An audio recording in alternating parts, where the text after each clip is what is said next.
اعوذ باللہ من الشیطان الرجیم بسم اللہ الرحمن الرحیم لن تنالوا البر حتى تنفقوا مما تحبون وما تنفقوا من شيء فإن الله به عليم. یعنی جب تک تم اپنی پسندیدہ چیز سے اللہ تعالیٰ کی راہ میں خرچ نہ کرو گے ہرگز بھلائی نہ پاؤ گے، اور تم جو خرچ کرو اسے اللہ تعالیٰ بخوبی جانتا ہے۔ کل الطعام کان حلا لبنی اسرائیل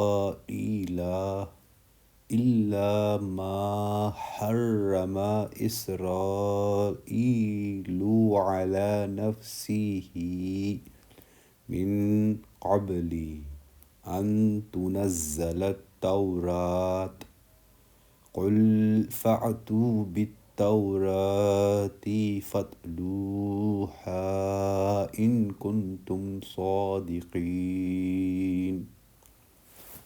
یعنی تورات کے نازول سے پہلے سیدنا یعقوب نے جس چیز کو اپنے اوپر حرام کر لیا تھا اس کے سوا تمام کھانے بنی اسرائیل پر حلال تھے۔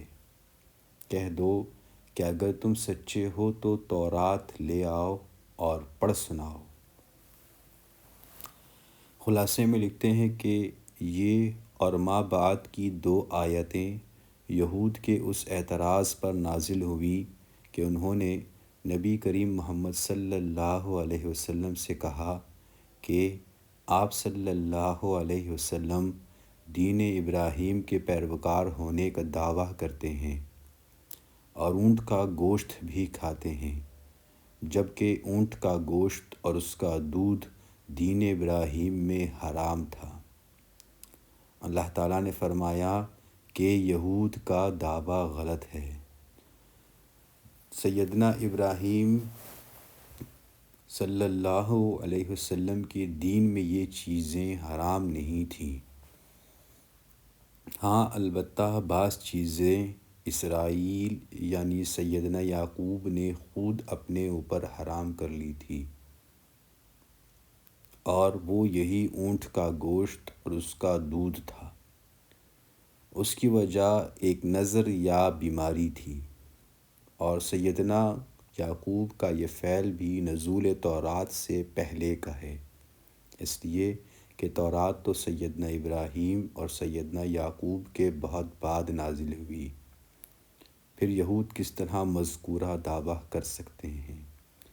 علاوہ ازیں تورات میں بعض چیزیں یہودیوں پر ان کے ظلم اور سرکشی کی وجہ سے حرام کی گئی تھیں۔ اگر تمہیں یقین نہیں ہے تو تورات لاؤ اور اسے پڑھ کر سناؤ، جس سے یہ بات واضح ہو جائے گی کہ سیدنا ابراہیم صلی اللہ علیہ وسلم کے عہد میں یہ چیزیں حرام نہیں تھیں، اور تم پر بھی بعض چیزیں حرام کی گئیں تو اس کی وجہ تمہاری ظلم و زیادتی تھی، یعنی ان کی حرمت بطور سزا تھی۔ بحوالہ ایسر التفاسیر۔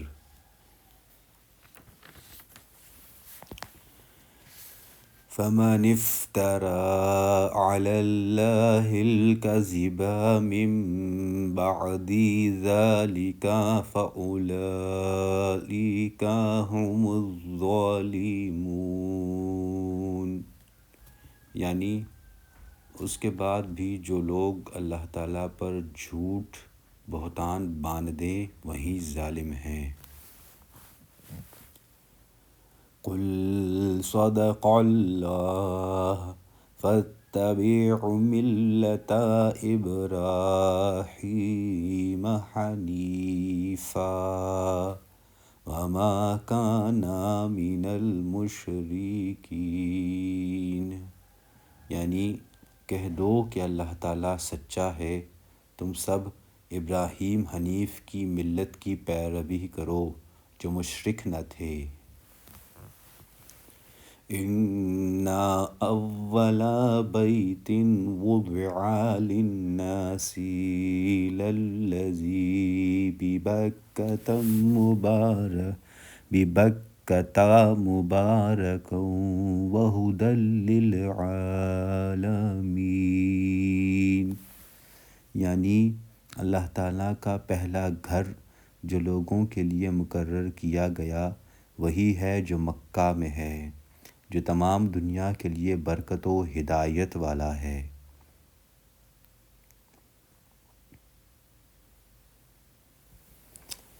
خلاصے میں لکھتے ہیں کہ یہ یہود کے دوسرے اعتراض کا جواب ہے۔ وہ کہتے تھے کہ بیت المقدس سب سے پہلا عبادت خانہ ہے۔ محمد صلی اللہ علیہ وسلم اور ان کے ساتھیوں نے اپنا قبلہ کیوں بدل لیا؟ اس کے جواب میں کہا گیا کہ تمہارا یہ دعویٰ بھی غلط ہے۔ پہلا گھر جو اللہ کی عبادت کے لیے تعمیر کیا گیا ہے وہ ہے جو مکہ میں ہے۔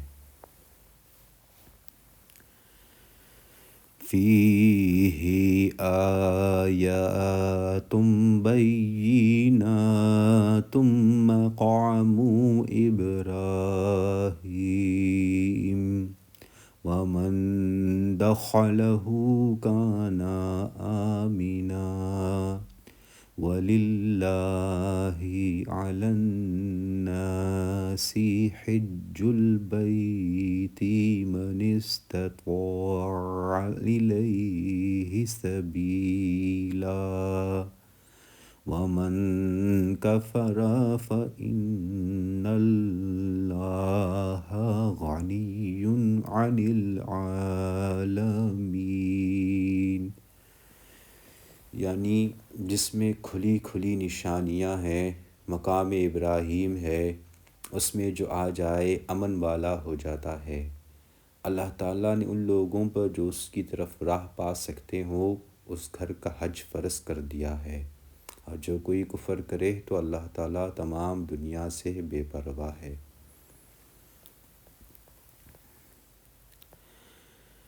قُلْ يَا أَهْلَ الْكِتَابِ لِمَ تَكْفُرُونَ بِآيَاتِ اللَّهِ وَاللَّهُ شَهِيدٌ عَلَى مَا تَعْمَلُونَ، کہہ دو کہ اے اہل کتاب تم اللہ تعالیٰ کی آیتوں کے ساتھ کفر کیوں کرتے ہو؟ جو کچھ تم کرتے ہو اللہ تعالیٰ اس پر گواہ ہے۔ قُلْ يَا أَهْلَ الْكِتَابِ لِمَ تَصُدُّونَ عَن سَبِيلِ اللَّهِ مَنْ آمَنَ تَبْغُونَهَا عِوَجًا وَأَنْتُمْ شُهَدَاءُ وَمَا اللَّهُ بِغَافِلٍ عَمَّا تَعْمَلُونَ، یعنی ان اہل کتاب سے کہو کہ تم اللہ تعالیٰ کی راہ سے لوگوں کو کیوں روکتے ہو اور اس میں عیب ٹٹولتے ہو، حالانکہ تم خود شاہد ہو۔ اللہ تعالیٰ تمہارے اعمال سے بے خبر نہیں۔ يَا أَيُّهَا الَّذِينَ آمَنُوا إِن تُطِيعُوا فَرِيقًا مِّنَ الَّذِينَ أُوتُوا الْكِتَابَ يَرُدُّوكُمْ بَعْدَ إِيمَانِكُمْ كَافِرِينَ، یعنی اے ایمان والو، اگر تم اہل کتاب کی کسی جماعت کی باتیں مانو گے تو وہ تمہیں تمہارے ایمان لانے کے بعد مرتد کافر بنا دیں گے۔ خلاصے میں لکھتے ہیں کہ یہ یہودیوں کے مکر و فریب اور ان کی طرف سے مسلمانوں کو گمراہ کرنے کی مذموم کوششوں کا ذکر کرنے کے بعد مسلمانوں کو تنبیہ کی جا رہی ہے کہ تم بھی ان کی سازشوں سے ہوشیار رہو اور قرآن کی تلاوت کرنے اور رسول اللہ محمد صلی اللہ علیہ وسلم کے موجود ہونے کے باوجود کہیں یہود کے جال میں نہ پھنس جاؤ۔ اس کا پس منظر تفسیری روایات میں اس طرح بیان کیا گیا ہے کہ انصار کے دونوں قبیلے اوس و خزرج ایک مجلس میں اکٹھے بیٹھے باہم گفتگو کر رہے تھے کہ شاس ابن قیس یہودی ان کے پاس سے گزرا اور ان کا باہمی پیار دیکھ کر جل بھن گیا کہ پہلے یہ ایک دوسرے کے سخت دشمن تھے اور اب اسلام کی برکت سے باہم شیر و شکر ہو گئے ہیں۔ اس نے ایک نوجوان کے ذمے یہ کام لگایا کہ وہ ان کے درمیان جا کر جنگ بعث کا تذکرہ کرے جو ہجرت سے ذرا پہلے ان کے درمیان بپا ہوئی تھی، اور انہوں نے ایک دوسرے کے خلاف جو رزمیہ اشعار کہے تھے وہ ان کو سنائیں۔ چنانچہ اس نے ایسا ہی کیا، جس پر ان دونوں قبیلوں کے پرانے جذبات پھر بھڑک اٹھے اور ایک دوسرے کو گالی گلوچ دینے لگے، یہاں تک کہ ہتھیار اٹھانے کے لیے للکار اور پکار شروع ہو گئی، اور قریب تھا کہ انہیں باہم قتال بھی شروع ہو جائے کہ اتنے میں نبی محمد صلی اللہ علیہ وسلم تشریف لے آئے اور انہیں سمجھایا اور وہ باز آ گئے۔ اس پر یہ آیات بھی اور جو آگے آ رہی ہیں وہ بھی نازل ہوئی۔ بحوالہ تفسیر ابن کثیر، فتح القدیر وغیرہ۔ وَكَيْفَ تَكْفُرُونَ وَأَنْتُمْ تُتْلَى عَلَيْكُمْ آيَاتُ اللَّهِ وَفِيكُمْ رَسُولُهُ وَمَنْ يَعْتَصِمْ بِاللَّهِ فَقَدْ هُدِيَ إِلَى صِرَاطٍ مُسْتَقِيمٍ۔ یعنی تم کیسے کفر کر سکتے ہو باوجود یہ کہ تم پر اللہ تعالیٰ کی آیتیں پڑھی جاتی ہیں اور تم میں رسول اللہ صلی اللہ علیہ وسلم موجود ہیں۔